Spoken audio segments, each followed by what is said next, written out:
28 letters. That is all it took to dismantle a system of intellectual control that had endured for over 1,000 years.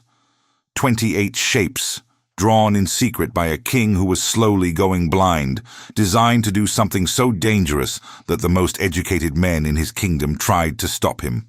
Not a weapon, not a law, an alphabet. And the men who fought against it did not argue that it was flawed. They argued that ordinary people should never be allowed to read. To understand why an alphabet could terrify an entire ruling class, you need to understand what Korea looked like in the early 15th century. The Joseon dynasty, founded in 1392, governed a peninsula shaped by Confucian hierarchy. At the top sat the king. Below him, the Yangban, an aristocratic scholarly elite who held every meaningful government position, controlled the courts, dominated land ownership, and maintained their grip on power through a single decisive advantage. They could read. The writing system in use was not Korean. It was classical Chinese, Hanja, a script composed of tens of thousands of characters, each one requiring individual memorization. A Yangban scholar might spend 20 years mastering enough characters to read government documents, compose poetry, and pass the civil service examination known as the Gwajeo.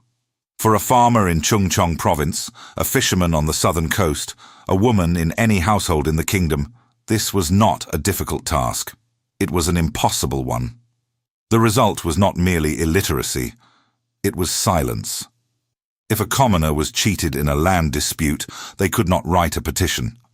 If a merchant was wrongly taxed, they could not draft a complaint. If a mother wanted to record a recipe, a song, a story for her children, she had no way to put it on paper. The spoken language of Korea had no written form that ordinary people could use. Korea spoke Korean. Korea wrote Chinese. And the distance between those two facts was the distance between the Yangban and everyone else. Into this world in 1397, a boy named Yi-do was born.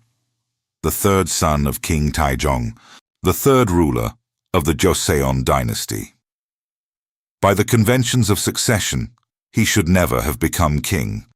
His eldest brother, Prince Yangnyeong, was the designated heir. But Yangnyeong, according to the veritable records of the Joseon dynasty, showed little interest in governance and reportedly believed his younger brother was better suited for the throne. In 1418, at the age of 21, Yi-do was crowned the fourth king of Joseon. History would remember him as Sejong. His people would call him Sejong the Great, one of only 2 Korean rulers ever to receive that title. Sejong was not a warrior king. He was a reader. According to the Sejong Sillok, the veritable records compiled after his death by court historians, Sejong attended the royal Confucian lectures every single day for nearly 22 of his 32 years on the throne. He did not merely sit through them. He researched the curriculum himself, questioned his lecturers, and insisted on attending even while mourning his father's death to set a precedent for future rulers. He opened court daily at dawn, moved directly from ceremonial greetings into state meetings, and somehow found time between policy debates and military planning to become one of the most prolific patrons of science and scholarship in Korean history. 2 years into his reign, in 1420, Sejong took a step that would define everything that followed. He re-established an institution called the Jifyeonjeon, the Hall of Worthies. It had existed in name before, an advisory body with little real power. Sejong transformed it into something unprecedented, a royal think tank staffed with the brightest young scholars in the kingdom, given research grants, freed from bureaucratic duties, and tasked with advancing knowledge across every field. Modern historians have compared the Jifyeonjeon to a national research institute. Within its walls, scholars produced works on astronomy, medicine, agriculture, music, meteorology, and military science. In 1433, they published the Hangyak Jipseongbang, a comprehensive encyclopedia of Korean medical knowledge. In 1434, they created the Hangul, a book of ethical Confucian stories designed specifically for the general public. Sejong even wrote a farming manual himself, the Nongsa Jikseol, compiling agricultural techniques so that knowledge held by experienced farmers would not be lost. But there was a problem that all these books could not solve. The people they were meant to help could not read them. The Hangul had illustrations precisely because Sejong knew most of his subjects were illiterate. The farming manual was useful only if a literate official read it aloud to the farmers. Every scientific advance, every medical text, every legal reform Sejong enacted hit the same wall, the writing system itself. Hanja was the language of power, and power was not designed to be shared. There had been attempts to bridge the gap before Sejong. Over the centuries, Koreans had developed systems called Idu, Hyangchal, and Gugyol, methods of borrowing Chinese characters to approximate Korean sounds or grammar. But these were clumsy workarounds, not solutions. They still required knowledge of Chinese characters. They were used primarily by low-ranking government clerks and Buddhist monks. For the vast majority of the population, they changed nothing. Sejong decided to do something no one had done. He would create an entirely new writing system from scratch, one designed not for scholars, but for the people who had never been given the chance to become scholars. The exact timeline of what happened next is one of the great puzzles of Korean historiography. The Veritable records of Sejong contain almost no information about the process of creating the alphabet. There is no committee report, no progress update, no record of debate during what must have been years of intensive linguistic work.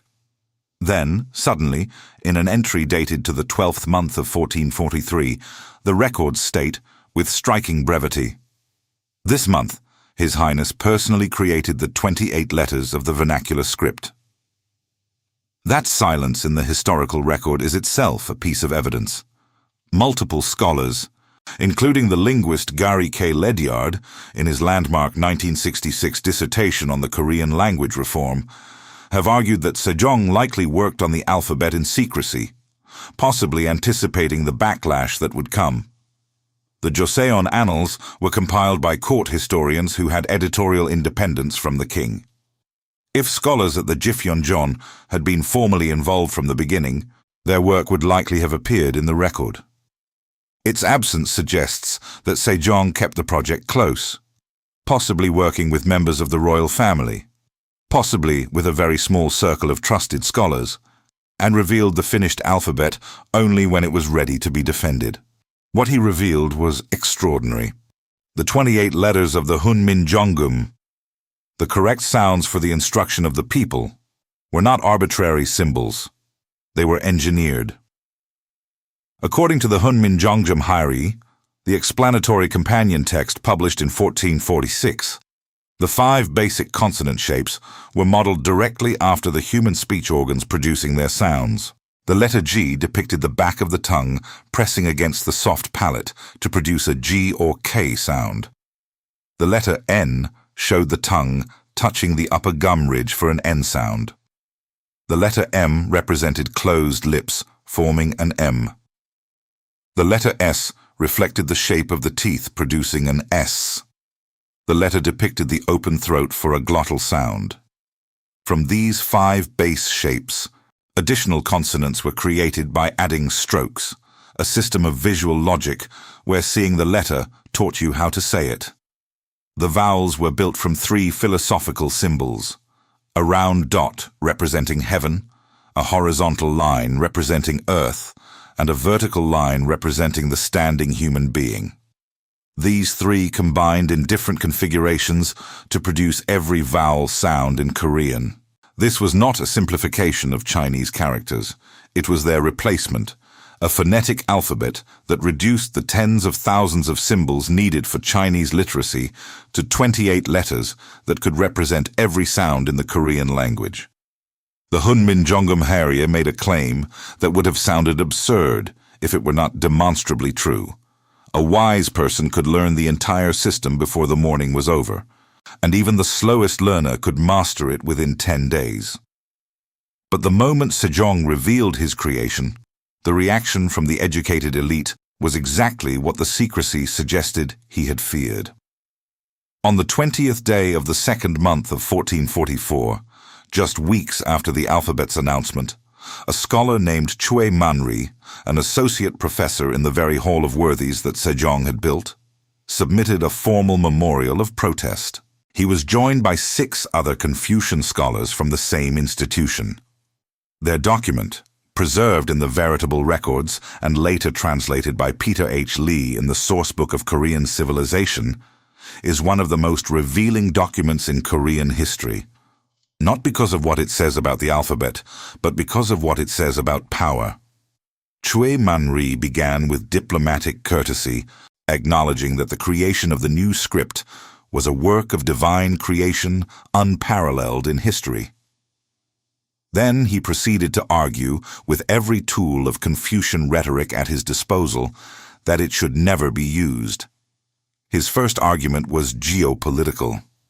Korea, he argued, had always followed the Chinese system of writing and governance. Creating an independent script was something only barbarian nations did. It would invite ridicule from Ming China, Korea's suzerain state. The implication was clear. Civilized people write in Chinese. To do otherwise was to step backward into savagery. His second argument went deeper and revealed the real fear. If common people could learn to read and write easily, Choe argued, they would abandon the difficult study of Neo-Confucian classics. The pursuit of serious scholarship would decline. The quality of talent in the kingdom would deteriorate. Stripped of its diplomatic language, this argument said something remarkably blunt. Knowledge was supposed to be hard.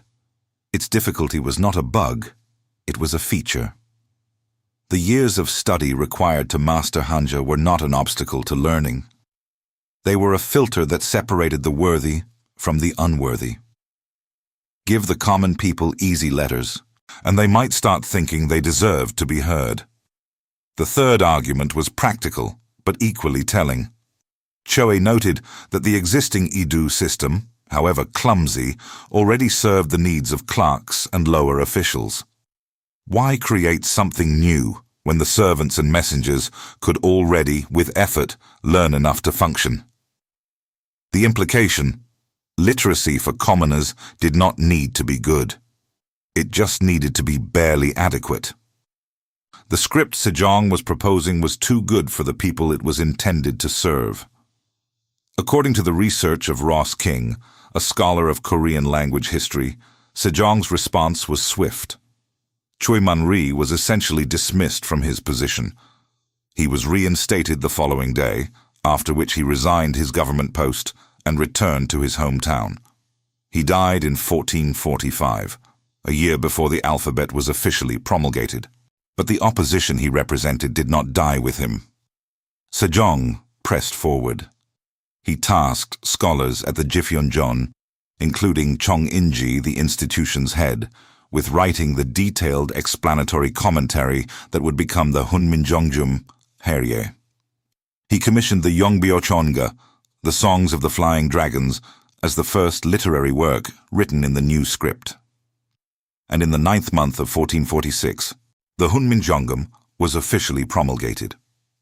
South Korea now celebrates October 9th, the assumed Gregorian calendar date of the publication, as Hangul Day, a national holiday. But promulgation did not mean acceptance. The new script entered what would become centuries of cultural warfare. The Yangban aristocracy largely refused to use it. They continued writing in classical Chinese and dismissed the new letters as Yeonmun, a term that translates roughly as vulgar script or common script. It was a label designed to mark the alphabet as beneath serious scholarship. Official government documents continued to be written in Hanja.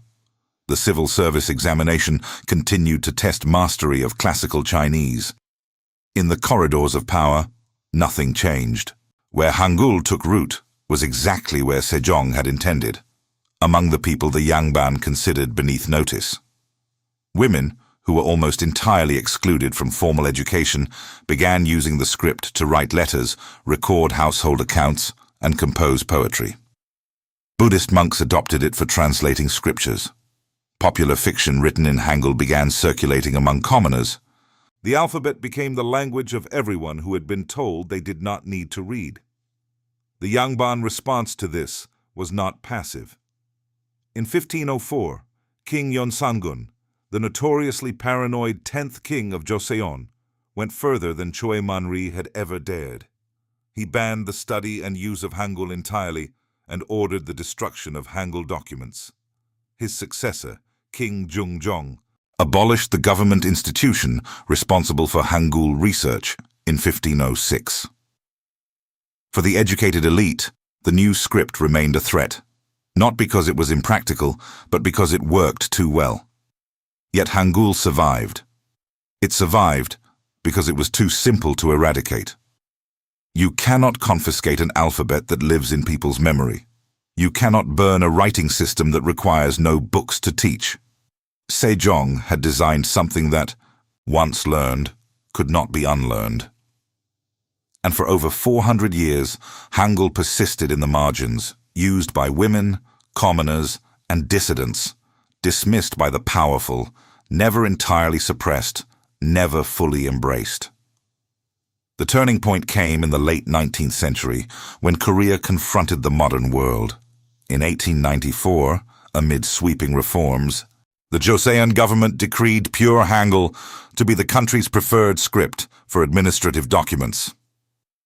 For the first time in 448 years, the writing system Sejong had created for the common people was recognized as the official script of the state. Newspapers began publishing in Hangul. The Korean Language Research Society, forerunner of today's Hangul Society, was founded by students of the linguist Choe Sejong in 1921 and worked to standardize spelling and grammar. In 1926, the 480th anniversary of Hangul's promulgation was celebrated as the first Hangul Day. In 1933, the Society published a unified Korean orthography that remains the foundation of modern Korean spelling. Then came colonization, and Hangul faced an enemy that made the Yangban opposition look gentle. When Japan annexed Korea in 1910, beginning 35 years of colonial rule, the suppression of Korean identity became systematic. The Korean language was progressively marginalized. After the March 1st movement protests of 1919, the colonial government temporarily relaxed cultural controls. But by the late 1930s, as Japan's military expansion intensified, repression returned with full force. In 1938, Korean was demoted from a required subject to an optional one in colonial schools. In 1942, it was removed from the curriculum entirely. That same year, the colonial police struck directly at the heart of Hangul preservation. In July 1942, a young Korean woman named Park Young-ok was arrested after police discovered her diary, in which she had written that a teacher encouraged students to use Hangul and spoke of Korean independence. The investigation escalated rapidly. By autumn, the Japanese colonial authorities had arrested members of the Korean Language Society in Seoul, accusing them of violating the peace preservation law. The charge was stunning in its clarity. Compiling a Korean dictionary and promoting Korean literacy was treated as an act of sedition against the Japanese Empire. According to the records of the case, 29 people were arrested, 48 interrogated. The prisoners were subjected to severe torture.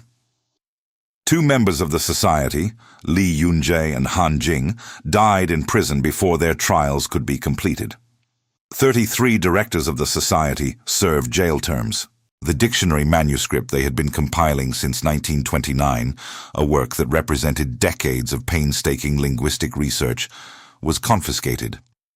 In 1944, the colonial government launched what records describe as an all-out campaign to eradicate Hangul from public life. Korean signs were torn down. Books in Korean were destroyed.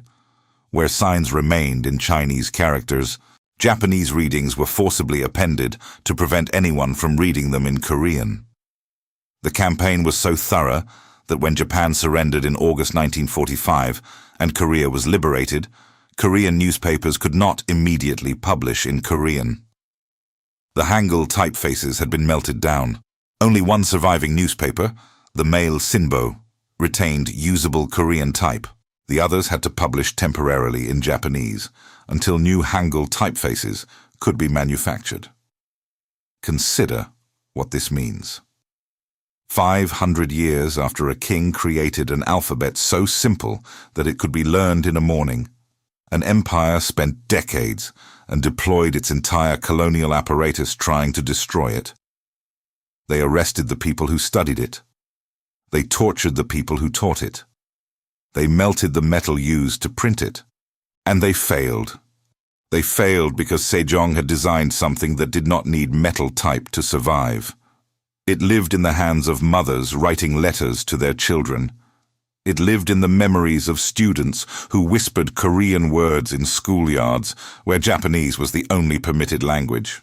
It lived in the minds of prisoners who knew that the alphabet they were being tortured for preserving had been created by a king who believed they deserved to read. After liberation in 1945, both North and South Korea made Hangul the foundation of national literacy campaigns. Within a decade, the majority of Koreans in both halves of the divided peninsula had become literate. The dictionary that the Korean Language Society had nearly died to compile was finally published on October 9, 1957, Hangul Day, containing 164 125 entries. Today, South Korea's adult literacy rate exceeds 97%. The country that was once divided between a tiny literate elite and a vast illiterate majority now ranks among the most educated nations on earth. In 1962, the Hunminjeongeum, the explanatory text that Chong In-ji and his fellow scholars had written under Sejong's direction, was designated National Treasure of South Korea. The document had been lost for centuries, possibly since the early 1500s, and was only rediscovered in 1940 in Andong, Gyeongsang Province. In 1997, UNESCO inscribed it in the Memory of the World Register. The citation recognized something unique in the history of writing. Hangul is the only alphabet on Earth whose creator, date of creation, design principles, and original instruction manual are all known and preserved. Every other major writing system in human history evolved anonymously over centuries.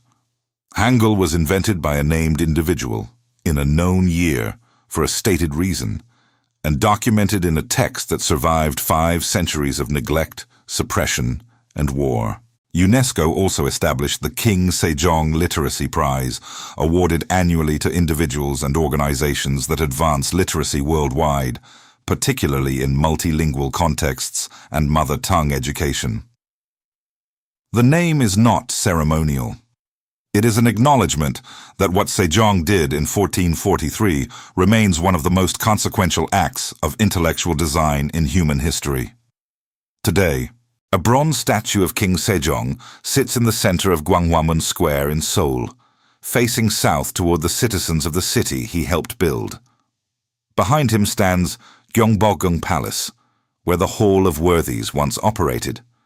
In his hands, he holds a book. Tourists photograph the statue. Schoolchildren on field trips learn his name.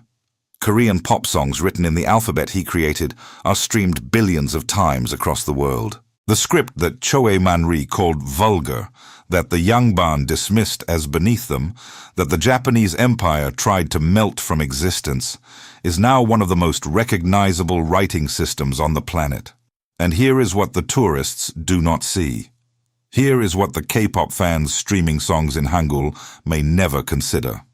Every letter they read, every G shaped like a tongue pressing against a palate, every M shaped like lips closing around a sound, every vowel built from the geometry of heaven, earth, and the human being standing between them, was drawn by a king who was losing his sight. According to multiple historical accounts, Sejong suffered from diabetes and its complications throughout his later years. By the time the Hunminjeongeum was promulgated in 1446, his vision had severely deteriorated. He died 4 years later, in 1450, at the age of 53.